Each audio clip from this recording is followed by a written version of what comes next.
priatelia, ja vás vítam, prajem vám krásny dník, krásny upršaný, zamračený deň, pokiaľ to máte takisto ako u nás. Pozrieme sa na trhy a budeme sa venovať konkrétne indexovému marketu a zároveň vám ukážem aj aplikáciu Failure Swingu v distribučných legoch. Predtým ale ako pôjdeme na to, tak poďme sa pozrieť na Forexový kalendár.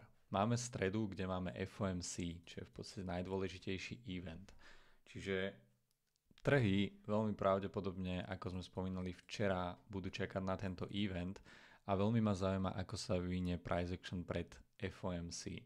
Tým, že máme dnes news o 14.30, tak môžeme mať prítomnosť menšieho market maker modelu, akumulácie, manipulácie, distribúcie, reverzálu, ale osobne neočakávam nejakú veľkú volatilitu vzhľadom na to, že na eure sme mali rán hore, tam sme reachli náš terminus a indexový market je aktuálne veľmi pravdepodobne v manipulačnom legu, o väčšej manipulácii. Takže budem sa veľmi sústrediť na stredu, FOMC a následne máme ešte štvrtok unemployment claims, čiže nezamestnanosť. To sú pre mňa dva dôležité dni. Potom samozrejme piatok, ale úprimne piatky nerád obchodujem, čiže v podstate ak by som to mal vyselektovať z tohto týždňa, tak dneska môže byť tradingový deň, pokiaľ budeme mať prítomný nejaký menší market maker model. Áno, samozrejme dá sa to, ale tým, že máme zajtra FOMC, tak úplne to tak necítim, že ja osobne by som chcel dnes v priebehu dňa niečo robiť. Včera sme mali na euro long, ktorý vám vysvetlím, v podstate som ho aj bral, bias som dával na svoj Twitter, a takisto sme bias mali tu v skupine. Ja som si to osobne zobral, veľmi špeciálne som obchodoval euro, keďže ja nemám proste ten forex rád, pretože on má tendenciu viacej konsolidovať a v rámci intraday vidíte, zase tu nás sme konsolidovali koľko v tejto price action, sme mali konsolidáciu 3 dní. Čiže presne preto to ja na intraday úplne neobľúbujem to euro, práve naopak ten indexový market je pre mňa oveľa krajší, čo sa týka nejakých intradenných pohybov. Dobre, poďme sa pozrieť najskôr na indexový market. Čiže máme tu akumuláciu, ktorá spĺňa v podstate všetky parametre, ktoré spĺňať má. Takže táto sell side likvidita je pre mňa draw na likviditu, máme bias na tento market, natiahnete si samozrejme FIBA takisto na S-ku, takisto na Nasdaqu. Vychádzame z akumulácie, čiže zoberieme si túto akumuláciu v tomto prípade celú. A z hodinového časového rámca tu na ešte 4 hodinka, OK, čiže v podstate toto budú nejaké naše Fibonacciho projekcie, ktoré budeme sledovať. A čo musíme mať samozrejme prítomné v tomto bode, tak to musí byť SMT alebo Sequential SMT. Tým, že ale máme zajtra FOMC, tak ja budem tu na opatrný, pretože FOMC sú veľké news. Okay? A tým pádom ja nehantím ten market. Ten manipulačný leg máme veľký, čo nám v podstate dáva možnosť nalodiť sa do toho marketu neskôr, keď už budeme mať nejaké veľmi clean indície toho, že OK, ten market nám spravil high a nachádzame sa aktuálne v distribučnom legu. Čiže ja úplne nemám FOMO, necítim, že by som aktuálne v tom markete nejak mal byť, že by som vôbec mal dnešné news nejako sledovať. Jedna z tých vecí je to, že sme mali včera expanziu smerom up, čo je v podstate náš manipulačný leg. Čiže máme akumuláciu, market manipuluje a následne ja čakám na distribúciu, okay, kde budem mať clean signály toho, že OK, tu už pravdepodobne je ten market v distribúcii. A keď máme run hore, tak jednoducho tá pravdepodobnosť je vždy tá, že ten market nejaký čas bude konsolidovať. Že on bude v range. Čiže z toho dôvodu dnešný deň úplne ja osobne nepovažujem za nejaký dôležitý, signifikantný, že by som tam mal nájsť nejaký perfektný pohyb. Vôbec nie. Čiže zajtra 8.00 a 8.30 večer nášho času budem určite pri grafoch a budem sledovať to FOMC, že ako sa to bude vyvíjať. Čo sa týka distribučného legu, tak tu vám dám tip na obchodovanie, pokiaľ nechcete sledovať Sequential SMT alebo SMT. Okay, ale predtým ešte pôjdeme rozobrať euro, čo sme sa v podstate aj bavili. A prečo som bral ten trade, z čoho som vychádzal a teda.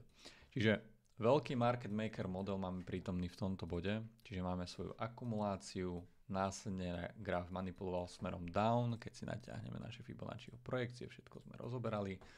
Máme minus 3,5 standard deviation za podpory SMT. Čiže od tohto daného bodu predikujeme, OK, manipulačný leg skončil, máme tu podporu divergencie SMT, ten market ide impulzne up a nachádzame sa aktuálne v distribučnom legu. Krása Forexu je tá, že predtým, ako dojdeme terminus, tak samozrejme musíme byť 30 dní v konsolidácii. OK, fair enough. A tu nás mali prítomnosť viacerých market maker modelov. Hej, takisto ako v tejto celej konsolidácii sme mali market maker modely, takisto tu nás sme mali market maker model. A zase krása Forexu, pondelok, deň bez news, tak samozrejme, prečo to nedojsť? Ale OK, fajn. Čiže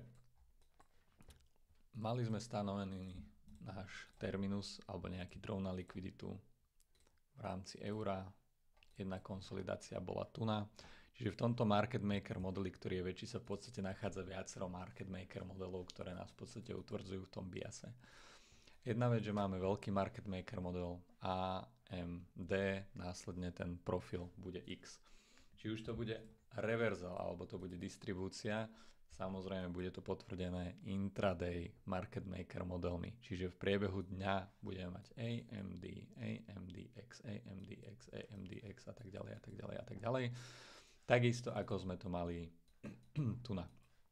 O tejto akumulácii stále, akože bavil som sa, OK, tam sú striktné parametre o tomto, čo je tu nahore táto akumulácia, takže neviem, hej, išli sme proste 50-50, každopádne pokiaľ mala byť toto naša akumulácia, graf ide dole, tu nás sa dostávame k tomu, čo vám chcem potom povedať, tak graf manipuluje, okay, manipulačný leg, vytvorili sme sequential SMT, máme impulzný pohyb hore a brali sme tento breaker.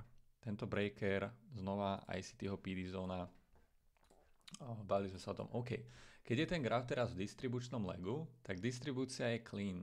Okay, distribučné legy sú častokrát clean, nájdeme tam PD zóny, ktoré sú rešpektované, ICT-ho PD zóny fungujú v distribučných legoch, pokiaľ sa snažíme obchodovať ICT-ho PD zóny v manipulačných legoch, tak tam veľmi pravdepodobne dostanete po prstoch, pretože neviete, kde sa nachádzate. Pokiaľ nie je prítomný market maker model, neviete, kde sa nachádzate, kde je váš draw na likviditu, aký máte mať bias, či chcete obchodovať hore, či chcete obchodovať dole, či chcete byť longar, či chcete byť shortar, proste nemáte informácie o tom markete, tak nemôžete, zakazujem vám proste obchodovať.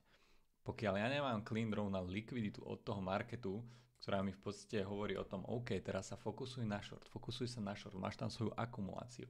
Ten graf ti teraz manipuluje, sústreď sa stále a stále na tú jednu stranu, ako sme to mali v tomto bode, tak nerobíte nič, pretože ICT-ho PD zóny v tomto bode failujú, pokiaľ nemáme prítomnosť market maker modelu na grafe. Či už v rámci intraday, či už v rámci týždňa, whatsoever. Hej, nechcete to robiť. Ale vzhľadom na to, že tu na, OK, akumulácia, manipulácia, dobre, fajn, 50-50, nevieme. Okay, či to v tomto bode akumulácia je. Hovorím, stalo sa tam niečo, čo ja nevidím úplne rád, ale fajn. Pokiaľ ten market má ísť up a my sa nachádzame v distribúcii za podpory sequential SMT, ktoré bolo tu na dole, jo, ťahám si svoje Fibonacciho projekcie, market príde, rejectujeme -2, podpora sequential SMT, ideme up, jo, to sme sa v podstate bavili aj o tých longoch, to asi bol jeden z mála tradeov, ktoré som si dal v rámci eura, pretože tie indexy boli jednoducho v ten deň nečisté, ten market maker model tam bol strašne rýchly a ja som už vtedy trade nemal, čiže sequential SMT na mikre, precision swing point v pohodičke, všetko splnené, čakám na retracement, kde sme sa aj bavili, OK, do toho aktuálne nejdem, chcem vidieť ten market zretracovať smerom dole, v pohode, stalo sa to, dávam si long, následne to odpalujem. Aj keď ten môj terminus je až tu, Znova prizvukujem, je to euro. Pokiaľ obchodujete Forexový market, snažte sa to robiť in, out. Zoberiem ten trade, vidím, že ten graf spravil väčší pohyb. Pre euro to stačí. Hej, euro sa vyčerpá. Veľmi zriedka ten Forexový market dokáže letieť. Hej. Ako napríklad to bolo včera v tomto bode. Čiže odpalujem to. Kde to bolo? Aha, ten náš terminus je čiže nedržím to, nesnažím sa to držať až do toho daného bodu. Máme zase range, konsolidácia, toto celé, v ktorej je prítomný market maker model, čiže A, M, D a to je distribúcia, X, kontinuácia, smerom up do nášho finálneho terminusu.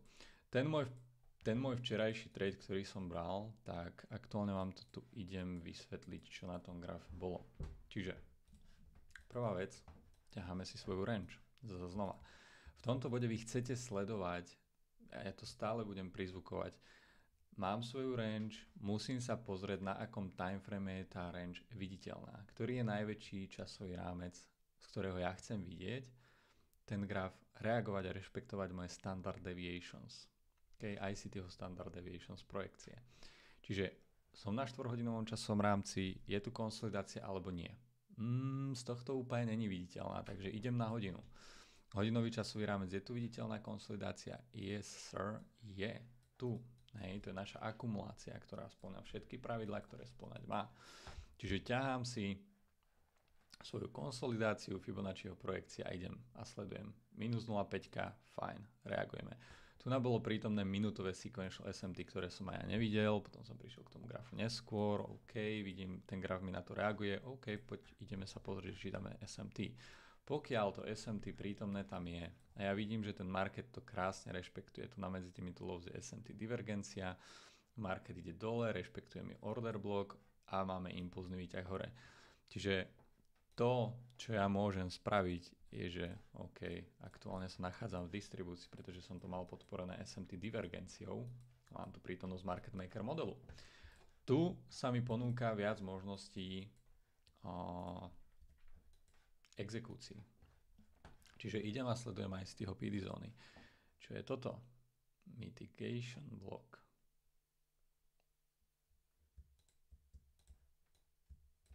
Už to zoberiete ako mitigation block alebo order block, pokiaľ neviete, čo je mitigation block, je to úplne jedno.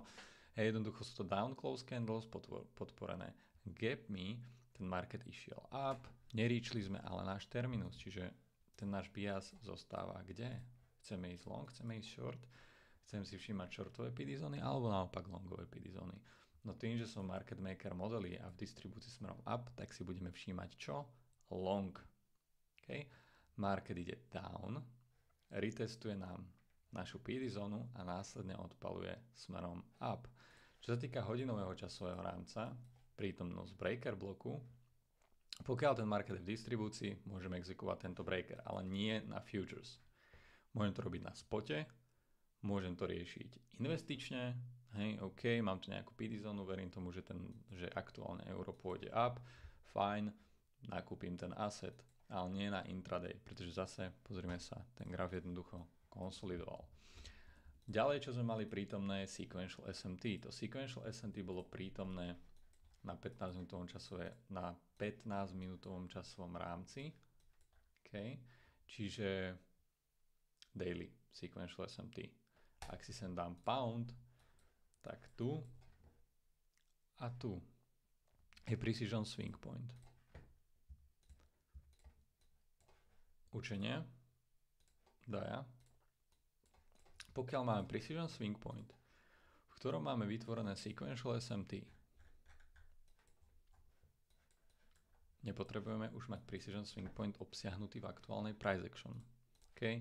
Čiže tu nám mám prítomnosť denného sequential SMT medzi Áziou a medzi Londýnom. Euro ide dole, uzatvára pod Áziou, zatiaľ čo pound nám failuje a máme impulzný výťah hore.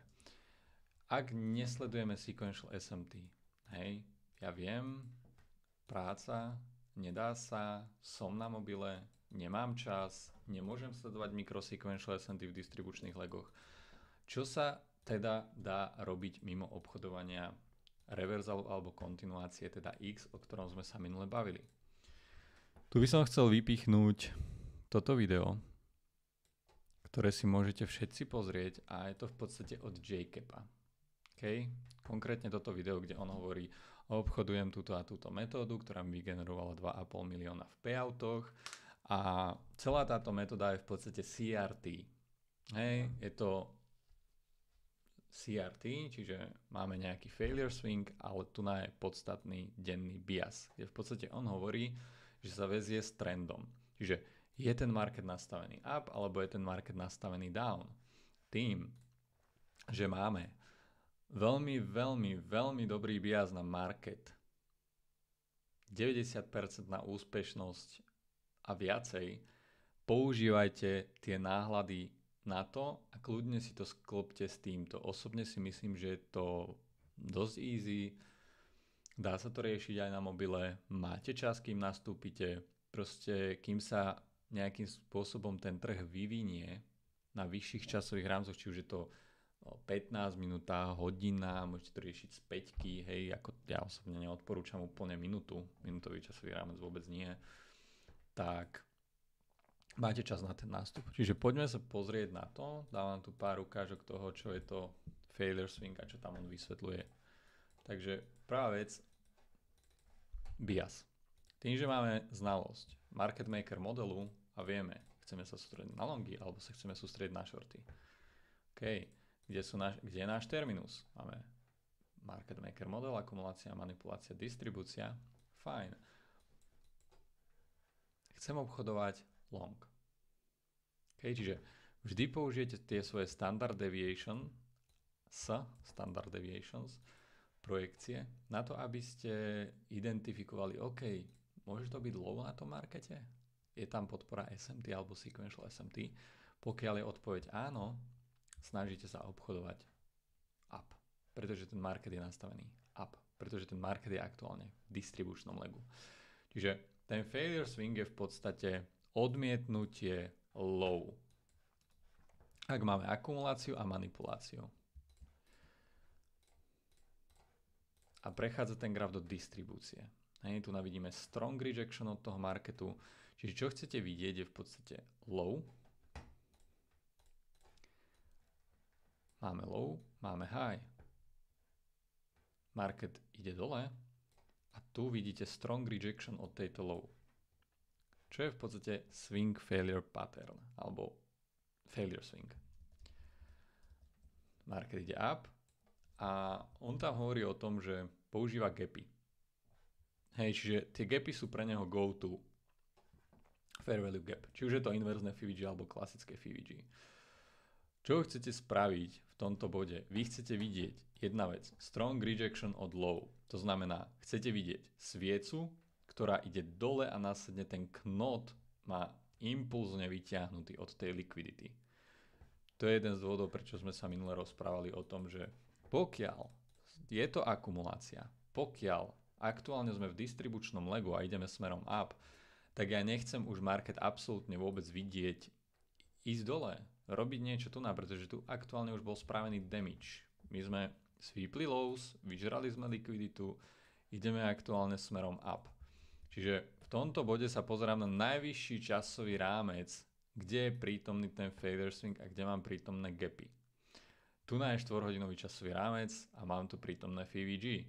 Čiže od tohto daného bodu, keď sa nachádzam v distribučnom legu, tieto gapy budú pre mňa absolútne alfa a omega môjho biasu. Pokiaľ by ten market išiel pod to FVG, zle, to nechcete vidieť. Okay.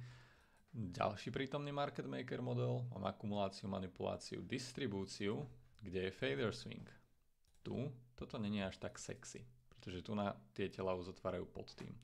Keď sa pozriem na 15, tak tiež tela mi uzatvárajú pod tým, čiže to úplne nechcem.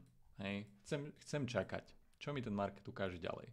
Čiže pri tomto je veľmi podstatné, aby ste si naozaj natrénovali oči na niečo takéto. Čiže som v bullish markete?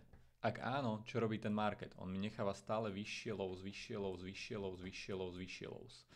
V bearish markete, v distribúcii, čiže bavíme sa o distribučných legoch, ja sa tu absolútne vôbec nebavím o obchodovaní manipulačných legov, pretože manipulačné legy sú ťažké, na obchodovanie PD zóny sú není rešpektované tak, ako by ste chceli, čiže manipulačný leg úplne vypustíte. Hej, čiže striktne prizvukujem vám distribučný leg. Naopak, v bearish markete ten graf robí čo? High, nižšia high a v podstate vy sa veziete s tým trendom. Pokiaľ máme terminus identifikovaný. Čiže v tomto bode už toto je fajn. Toto not so sexy, toto je fajn. Čiže zase hodinový časový rámec, máme low, ten market ide, sweepuje low, super. Máme strong rejection, máme vyššiu low, market ide dole, máme z toho rejection a tu nám máme vyššiu low za podpory čoho? Za podpory failure swingu. V tomto bode jediné, čo robíte, zostávam na tom časovom rámci, kde to je sexy, kde sa mi to vizuálne páči, čiže keď idem na 15 minútu, hodina, áno. Čiže v tomto bode beriem, je tu prítomný gap? Nie. Je tu prítomný gap v predošlej price action pritom? Áno. Hej, toto je naša balanced price range, čiže mám jeden gap, druhý gap, tieto gapy idú cez seba, je to moje BPR. Či už použijem ako inverzný gap toto alebo toto. Point je, že vy nechcete vidieť ten market vôbec za žiadnych okolností preobchodovať to FVG. Nie je potrebné si dávať stop loss až pod low. Vašu limitku si nastavujete do gapu, čiže vždy čakáte na retest. Stop loss si dáte pod telo tejto sviečky, prípadne trošičku vyššie. Ako hovorím, ten market nemá čo robiť pod tým gapom. ICT hovorí o PD zónach. Ak je tá PD zóna dobrá, tak ideme.